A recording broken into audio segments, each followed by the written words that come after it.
I'm a very big fan of Jeeps. I mean, obviously, growing up in America, Jeep has a special place in our history. You know, the Jeep brand has been passed from one owner to another, and now it's with Stellantis, a gigantic vehicle company that makes all different kinds of cars. And the Jeeps were quite a popular car in China, not from a sales point of view, but a lot of people looked at the Jeep and said, yeah, that's pretty cool. And of course, there have been some knockoffs and copies of the Jeep made for the China market. The problem with the Jeeps in the Chinese market is that they're so expensive, and for about half the cost of a fully loaded Jeep Wrangler, you can get the baic BJ40, which is also a pretty nice little 4x4.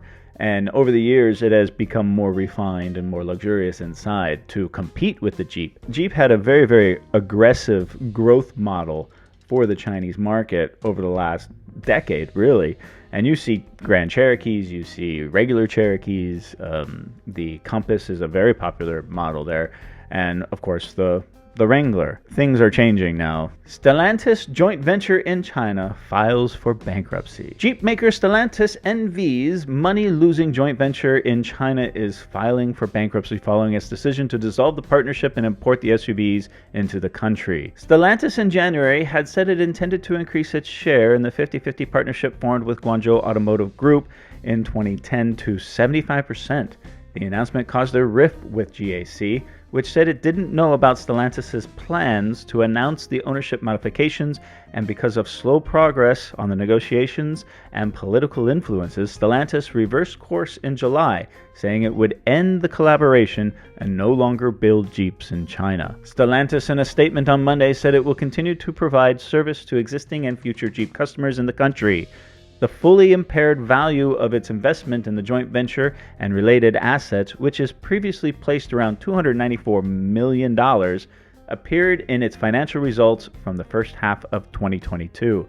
Stellantis reports third quarter revenue and shipments on Thursday. Stellantis CEO Carlos Tavares has said the company is pursuing an asset-light approach in the country as Chinese manufacturers gain dominance in the electric vehicle market, and Stellantis' brands struggle to make ground.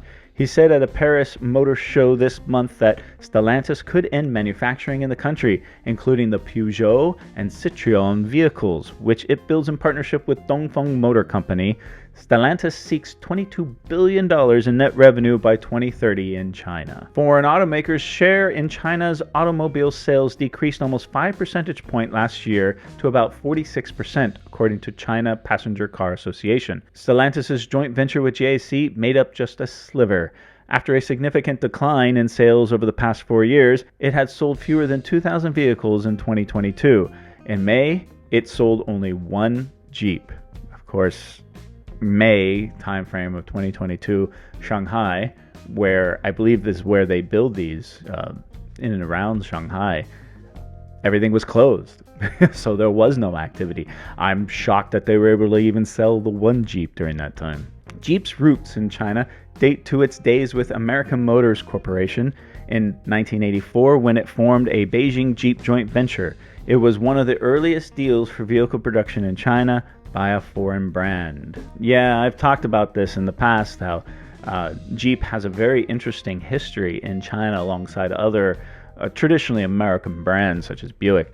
And you still see Jeep Cherokees, I'm talking about the old Jeep Cherokee SUVs from like the 1980s that were being produced all the way through the 2000s, not that long ago, and you still see them on the road. It sounds like they will still import the Jeeps, but of course, the cost of doing that and the retail price due to import tariffs and everything make the cost of a Jeep very expensive. What do you think about this? Comment below, let it be known.